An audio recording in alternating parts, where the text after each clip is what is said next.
Kayo po ba mga bossing ko ilubog sa mga pagkakautang? Meron po ako i-share po sa inyo po mga bossing. Subukan nyo po ito.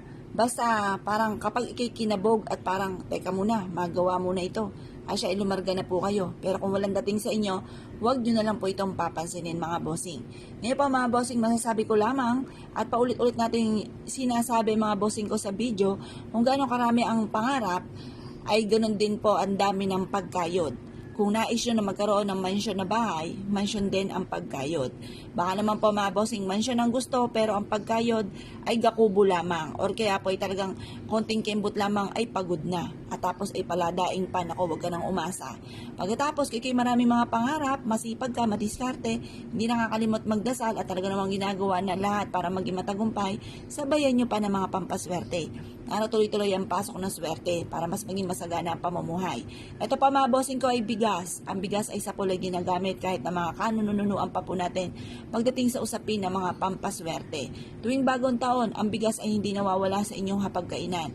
Kapag ikaw po ay bagong pasok sa loob ng inyong tahanan, kapag may bago kang bahay, may bago kang negosyo, ang bigas ay hindi rin nawawala. Kapag ikinakasal, kailangan ito'y paghahaluin sa bulaklak ng sampagita at ito po mga bossing ko or kaya po bulaklak ng rosas para mas maging masagana ang pamumuhay.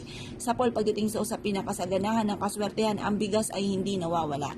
Ngayon pa mga bossing, gamitin po natin ang bigas na pampaswerte.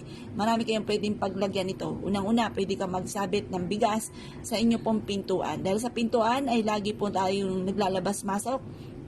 Pinakikinabangan natin bawat oras, bawat minuto ang pintuan. Ganun din pa mga bossing ko, mainam na maglagay ka ng bigas sa inyong lagayan ng kaperahan, sa lagayan ng kaha, kung kayo may negosyo or taguan ng inyong pong pera, ang bigas ay magdudulot ng kasaganahan para magkaroon ka ng maraming ipon. Upang kayo po ay laging masagana ang pamumuhay, ang bigas ay huwag mawawala sa inyong hapagkainan. Ngayon pa mga bossing, ito po isa sa mga subok na napakaswerte. Magsiksik ka rin ng ganito, 3 butil or 5 na butil sa inyo pong pitaka or sa inyo pong bag at magdudulot ito ng kasaganahan. Mag-wish na mula sa inyong pong puso. Sabihin ang lahat ng nais po ninyo. Magkaroon ako ng maraming pera. Magkaroon ako ng mga bagay na matagal ko nang pinapangarap. Yumaman ako at maging matagumpay sa aking negosyo. Sundan ako ng kaswertehan, ako at ang aking buong pamilya. Yumaman at maging matagumpay.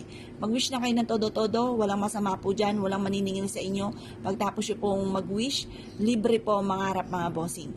Ngayon pa mga bossing, kung ikaw isa sa mga naniwala at nais po itong gawin, mas mainam na gawin niyo po ito sa umaga, ng mga bandang alas 7 sa liwanag ng sinag ng araw sa umaga.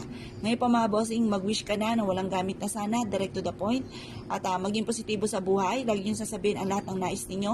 Huwag niyo na lang itong iparinig sa iba, huwag niyo na ikwento sa iba, upang sa ganoon mabilis yung ma-achieve ang mga pinapangarap. Kasi wasa may nakakaalam, nauudlot mga bossing, na mas mainam pa na walang nakakaalam ng mga pangarap ninyo at hayaan nyong ma-amaze na lang sila sa mga blessing na dumating sa inyo at magtanong na lang sila kung anong sikreto po ninyo.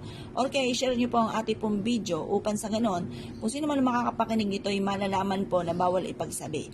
Ngayon pa mga bossing, kung ikaw ay naniniwala at nais po itong gawin, ay siya mga bossing, good luck po sa inyo po lahat.